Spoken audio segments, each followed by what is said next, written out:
Hai Andika, guys di sini. Di video kali ini kita akan membahas sebuah laptop tipis dan ringan terbaru dari Asus yang Asus mengklaim kalau ini adalah laptop yang tipis ringan dengan port I/O yang paling banyak. Menarik banget kan? Tapi seperti biasa sebelum kita mulai videonya, buat kalian yang belum cuci tangan dulu. Kalau udah cuci tangan langsung aja subscribe channel ini, karena di channel ini kita akan membahas informasi menarik mengenai dunia gadget dan juga teknologi yang akan membuat hidup kalian lebih inspiratif dan produktif. Hai. Di tahun 2020 ini, Asus memiliki beberapa line up ZenBook UX series. Ada yang 13 inch dengan nama depannya itu UX325, dan ada yang 14 inch dengan nama depannya UX425. Jadi sesuai dengan kode name serinya. Dan di video kali ini kita akan membahas yang versi UX425, jadi 14 inch. Asus ZenBook UX425 masuk ke Indonesia dengan membawa dua SKU. Jadi ada yang Intel Core i5 dan ada yang Intel Core i7. Nah, di video kali ini kita akan membahas yang varian Intel Core i5. Dengan spesifikasi lengkapnya, Intel Core i5 1035G1 Ice Lake, fabrikasinya 10 nanometer, 4 core 8 thread, dengan boost clock sampai 3,6 GHz dengan rating TDP yang hemat daya banget, 15 watt. Untuk memori RAM-nya 8 GB dual channel dengan speed 3200 MHz LPDDR4. LP berarti low power, jadi RAM-nya nggak bisa di-upgrade karena udah disolder di motherboard. Cuman kalau misalkan kalian merasa 8 GB ini kurang, kalian bisa pilih yang varian Intel Core i7, karena di varian Intel Core i7 RAM-nya sudah 16 GB dual channel. Lanjut ke bagian storage. Storage-nya menggunakan SSD berkapasitas 512 GB dengan speed yang lumayan kenceng, lebih dari 2000 Mbps. Kemudian untuk graphic card-nya menggunakan Intel UXD atau IGP bawaan dari Intel Core i5 Ice Lake. Nah, dengan komponen yang serba low power ini, Asus bisa membuat ZenBook UX425 lebih tipis dan lebih ringan ketimbang ZenBook UX generasi sebelumnya, yaitu UX433 dan UX44. Nah, di seri UX425 ini ketebalannya hanya 1,39 cm dengan bobot hanya 1,17 kg. Jadi buat kalian yang suka mobile, Asus ZenBook UX425 ini bisa menjadi opsi yang sangat menarik. Karena ketebalannya 1,39 cm, jadi kalau misalkan kalian taruh di tas, dia nggak akan menuin space. Bobotnya hanya 1,17 kg. Kalau misalkan kalian gendong dengan membawa tas, kalian bawa berjam-jam, itu nggak bakalan encok atau nggak bakalan ototnya kram. Wah bang, tapi saya udah punya ZenBook UX425, bobotnya 1,17 kg, saya bawa kok tetep kram ya pundak saya. Wah, itu berarti kalian kurang nge-gym. Jadi harus nge-gym ya. Kalau bawa 1 kilo aja udah kram, berarti wah kurang nutrisi. Kalau dari segi desain, masih mengusung desain Zen yang memang ciri khas dari Asus ZenBook sejak 7 tahun lalu diperkenalkan. Desainnya itu radial abstrak di finishing punggung laptopnya, tapi dengan beberapa minor update seperti logo Asus yang posisinya dirubah, dan menurut saya sih lebih terlihat elegan sekarang. Kemudian di bagian pinggirnya juga terlihat diamond cutting dengan warna chrome yang menambah kesan elegan dari ZenBook UX425. Jadi nggak terlihat kotak flat gitu aja, masih diberi sentuhan agar terlihat lebih mewah. Untuk build quality-nya jangan ditanya lah ya, kalau ZenBook udah pasti nggak pakai plastik. Bahan materialnya menggunakan aluminium alloy, jadi walaupun tipis dan ringan, tapi ZenBook UX425 ini sudah lolos uji sertifikasi military standar 810G. Yang seharusnya kalian udah nggak asing lah ya dengan istilah STD 810G, karena hampir semua laptopnya Asus yang bukan laptop budget atau laptop mainstream itu udah pasti lolos uji sertifikasi STD 810G standar militer. Jadi setidaknya kalau misalkan kalian ditugaskan di pedesaan atau di gunung yang jalannya itu masih nggak rata, masih bolong-bolong, kalau misalkan kita tahu kalau laptop yang satu ini sudah lolos uji goncangan standar militer 810G, kita itu jadi punya rasa aman. Jadi walaupun jalannya bolong-bolong, ya udah terjang aja karena dia udah tahan goncangan. Kemudian untuk engselnya juga udah kokoh banget, udah bisa dibuka dengan satu tangan. Jarang laptop tipis yang engselnya bisa dibuka dengan satu tangan. Lanjut ke area keyboard, keyboardnya memiliki edge-to-edge keyboard atau area edge-nya bener-bener dimaksimalkan untuk keyboard. Jadi hampir tidak tersisa space. Hasilnya walaupun secara dimensi laptop ini compact, tapi untuk ukuran tombol keyboardnya besar-besar. Jadi untuk pengguna yang jarinya jempol semua atau besar-besar, masih nyaman untuk mengetik di keyboard Asus ZenBook UX425 ini. Keyboardnya juga udah backlit dengan travel distance yang pas 1,4 mm, feel-nya juga udah tactile. Jarang banget untuk laptop yang tipis itu memiliki travel distance 1,4 mm dengan feel yang tactile seperti Asus ZenBook UX425. Untuk keyboardnya juga sudah memiliki fitur yang namanya Ergo Lift. Ketika posisi laptop terbuka, keyboardnya akan sedikit sedikit terangkat untuk mempermudah jari-jari kita menekan tombolnya. Dan dengan ergo lift ini, seharusnya airflow juga lebih optimal karena ada area bolong yang dilewati oleh angin. Mungkin kalau harus cari kekurangannya adalah tombol power yang masih menyatu dengan keyboard. Walaupun sebenarnya sekarang udah ada settingan agar kalau misalkan tombol powernya kita tekan seperti ini nggak langsung mati. Jadi untuk user yang biasanya typo antara backspace dan juga tombol power masih bisa diminimalisir. Kekurangan yang sebenarnya menurut saya adalah absennya sensor fingerprint yang biasanya ada di touchpad. Karena memang touchpadnya yang sekarang memiliki fitur numpad 2.0 yang touchpadnya lebih lebar sekarang dan juga bisa dijadikan numpad dengan cara menekan icon kalkulator yang biasanya area ini digunakan untuk sensor fingerprint. Nah, sebagai gantinya absen sensor fingerprint, Asus ZenBook UX 425 dilengkapi dengan IR kamera, infrared kamera. Jadi kalau misalkan kita mau login, kita tinggal pencet aja seperti ini dan di situ ada tombol. Nah, seperti itu. Jadi cepet banget untuk sensor IR kameranya untuk login. Bahkan saya nggak bisa menikmati animasi Windows Hello-nya ketika dia ke unlock karena terlalu cepat. Kita coba sekali lagi ya, Tom. Nah, terlalu cepet. Lanjut ke sektor layar, beberapa pengguna mungkin nggak percaya kalau ini adalah laptop 14 inch karena memang framenya tipis banget, hampir di ketiga sisinya. Mungkin kalian akan mengira kalau ini adalah yang varian 13 inch, padahal enggak, ini adalah yang SKU 14 inch. Memang terlihat seolah-olah seperti 13 inch karena dia memang memiliki frame yang tipis dengan screen to body ratio itu 90%. Dan yang menarik kalau ngomongin layar, Asus ZenBook UX 425 ini ada SKU yang menggunakan teknologi terbaru, yaitu teknologi panel layar 1 watt. Salah satu komponen yang paling menyedot baterai itu adalah layar.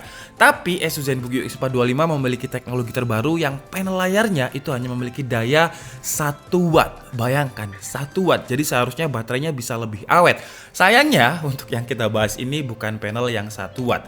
Jadi untuk panel yang standar 300 nits. Dan untuk panelnya dimanufaktur oleh Cime dengan panel ID N140HCE-N2 yang menggunakan panel IPS dan sudah memiliki color space yang luas, 100% sRGB. Jadi buat kalian yang suka ngedit atau hanya sekedar melihat preview project, layarnya udah enak banget. Warna yang dihasilkan oleh layarnya adalah warna yang mendekati apa yang si pembuat video ingin tampilkan. Dan walaupun frame atasnya tipis, di seri ini masih dibenamkan webcam dan juga IR kamera tadi. Dimana webcam di masa-masa pandemi seperti ini menurut saya adalah salah satu komponen yang menjadi penting sekarang di laptop. Kalau dulu webcam itu benar-benar nggak pernah diperhatikan di laptop. Tapi sekarang karena pandemi, meeting online, WFH, dan lain-lain, jadi webcam juga adalah komponen yang penting. Lanjut ke urusan konektivitas, Wi-Fi-nya udah pakai Wi-Fi 6 802.11ax dengan Bluetooth versi low power, yaitu versi 5. Untuk portnya, Asus mengklaim kalau ZenBook UX 425 adalah laptop tipis yang portnya paling banyak. Di sebelah kirinya ada input HDMI dan ada 2 buah USB-C Thunderbolt yang juga menjadi input charger karena chargernya menggunakan konektor Type-C. Dan dengan 2 buah USB-C Thunderbolt ini, kalau misalkan kalian pengen menjadikan ZenBook UX 425 ini dengan dual monitor, itu bisa memanfaatkan fitur Thunderbolt-nya. Atau mungkin kalau kalian punya eGPU juga, kalian juga bisa memanfaatkan dan memaksimalkan USB-C Thunderbolt yang ada di ZenBook UX 425 ini. Nggak satu loh Thunderbolt-nya, tapi 2. Kemudian di sebelah kanan ada slot micro SD card dan USB 3.2 Type A. Memang kalau dibandingkan dengan laptop lain yang memiliki ketebalan yang sama sekitar 1,39 cm, Asus ZenBook UX 425 ini portnya paling banyak. Tapi kalau dibilang paling lengkap, menurut saya enggak, karena masih ada port yang absen, yaitu port untuk audio jack. Nah, biasanya untuk saya pribadi port audio jack itu penting, cuman mungkin karena Asus sudah mengira kalau misalkan sekarang udah banyak earphone, headset, dan juga headphone yang sudah pakai konektor Type-C, jadi audio jack kombonya dihilangkan diganti menjadi USB-C Thunderbolt yang 2 tadi. Dan kalau saya disuruh memilih sih, mending USB-C Thunderbolt-nya 2 tanpa audio jack daripada USB-C Thunderbolt-nya 1 tapi ada audio jack, karena audio jack bisa diakali pakai dongle. Di bagian dalamnya terdapat single fan dan juga single heat pipe, dan yang paling mendominasi adalah baterai yang dimensinya terlihat besar banget. Kapasitasnya juga gede, 67 Wh, dan dengan komponen-komponen hemat daya hampir di semua aspek tadi, Asus mengklaim kalau baterainya bisa bertahan sekitar 16 jam. Dan ketika saya tes untuk Netflix, resolusi Full HD, Wi-Fi on, screen brightness sekitar 50%, dan power window-nya ada di better performance, Asus ZenBook UX 425 bisa bertahan sekitar 11 jam 30 menit. Dan untuk web browsing, Chrome, Wi-Fi, screen brightness yang sama 50% bisa bertahan sekitar 12 jam. Yang seharusnya kalau digunakan di jam kerja normal ya 8 jam, bukan kerja Romusa yang bisa sampai 14 jam. Kalau jam kerja 8 jam dengan daya tahan baterainya web tasking sekitar 12 jam, ya kalian nggak perlu bawa charger. Tapi kalau misalkan kalian kerjanya lebih dari 8 jam, tenang aja karena adapternya ini ringan banget, segini aja, dan dia memiliki daya 65 watt dengan konektor Type-C. Jadi kalau misalkan kalian bawa ini, kalian juga bisa ngecas smartphone kalian. Dan untuk waktu pengecasannya menurut saya juga cepat banget. Dari 0 ke 98% itu butuh waktu sekitar 1 jam 45 menit. Untuk sebuah laptop itu cepat. Jadi ngecasnya cepat, habisnya lama. Bener-bener ultrabook yang nggak hanya portable dari segi dimensi, tapi juga ultra portable dari arti yang sesungguhnya. Kalau untuk audionya seperti biasa, Asus ZenBook dituning oleh Harman Kardon yang kualitas suaranya ya beda lah kalau dibandingkan dengan laptop mainstream. Walaupun ini adalah laptop yang tipis, suaranya itu ada ciri khas ZenBook dan ada ciri khas Harman Kardon. Kira-kira seperti ini suaranya.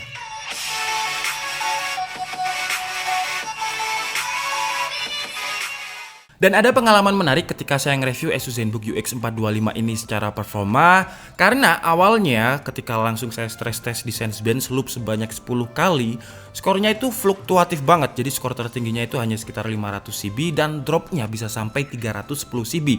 Kemudian ternyata masalahnya adalah di software update-nya. Jadi ketika sudah saya buka software Asus yang kemudian saya update untuk beberapa driver dan juga BIOS-nya, performanya itu menjadi lebih optimal. Dengan skor tertingginya ada di running pertama 639 dan stabil sampai running ketiga.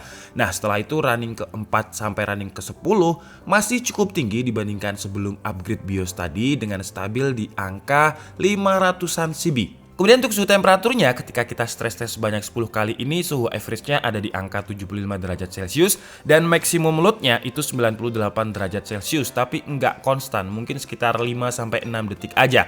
Dan kondisi ini adalah kondisi yang bener-bener stres, kondisi skenario terburuk lah bisa dibilang. Dan kondisi ini akan jarang banget kalian temukan kalau kalian gunakan laptopnya untuk produktivitas medium. Contohnya ketika saya stress test dengan Fast Track, memang dia nggak lolos dengan skornya 80,6%, tapi kalau kita lihat di suhu temperaturnya itu nggak sepanas seperti di benchmark Synthetic Sensebench tadi. Kemudian untuk benchmark 3D Mark menggunakan Skydiver mendapatkan skor hampir 5000 dan di Firestrike mendapatkan skor 1342. Lanjut ke tes editing menggunakan software Adobe Premiere Pro dan juga template yang memang biasanya kita pakai untuk rendering benchmark di DKID. Asus ZenBook UX 425 dengan SKU Core i5 ini mampu merender dengan durasi waktu 3 menit 14 detik. Lanjut ke software 3D yaitu Blender dengan template BMW seperti biasa, dan Asus ZenBook UX 425 mampu merender dengan durasi waktu 19 menit 21 detik. Dan sebenarnya Asus UX 425 ini juga bukan segmennya ya kalau misalkan digunakan untuk 3D rendering, dan juga bukan segmennya untuk gaming, tapi nggak apa-apa kita coba aja. Dan pertama kita coba di game Dota 2 dengan resolusinya 720p 1080x720 dengan grafiknya fastest, dan hasilnya masih cukup playable dimainkan dengan average 70 sampai 79 fps. Kemudian di GTA 5, ini kita menggunakan settingan rata kiri dengan resolusinya 800x600 dan hasilnya juga masih cukup playable sekitar 40-an fps. Cuman sekali lagi ini bukan segmennya gaming, ini saya paksakan aja dengan resolusi yang bisa dibilang paling rendah. Oke guys, jadi mungkin cukup segitu aja ya video review dari Asus ZenBook UX 425 yang SKU Core i5 ini. Dan kesimpulannya dengan harga, nah ini pahlawan kuota silahkan masuk.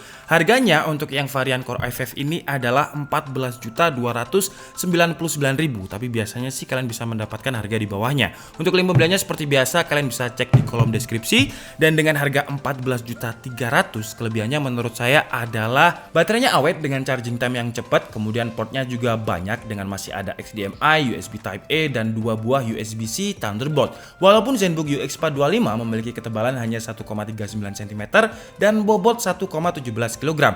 Kelebihan lain, layarnya udah 100% sRGB. Kemudian dari segi desain juga udah elegan dan ZenBook banget. Dengan baterai yang awet juga masih memberikan performa yang cukup untuk kebutuhan produktivitas menengah. Kalau untuk kekurangannya adalah absennya sensor fingerprint dan juga audio jack combo. Kemudian kekurangan lain juga minimnya opsi upgrade. Cuman Asus sudah memberikan opsi kalau misalkan kalian pengen RAM yang lebih besar itu ada di varian yang Core i7. Itu RAM-nya 16 GB dan juga sudah menggunakan Intel Iris. Untuk harganya sekitar 17.299.000. Kekurangan lain menurut saya tidak ada opsi untuk layar yang touchscreen, tidak ada SKU untuk layar yang touchscreen. Mungkin biasanya akan dimasukkan ke ZenBook Flip biasanya ya. Cuman kalau misalkan ini ada touchscreen-nya juga, menurut saya ultra portable touchscreen itu akan lebih bagus lagi gitu. Oke, jadi mungkin cukup segitu aja video kita kali ini. Saya minta maaf kalau ada kesalahan dalam penyampaian informasi. Seperti biasa kalian bisa mengkoreksinya di kolom komentar. Saya Dika Setiabudi and see you on the next video. Bye bye.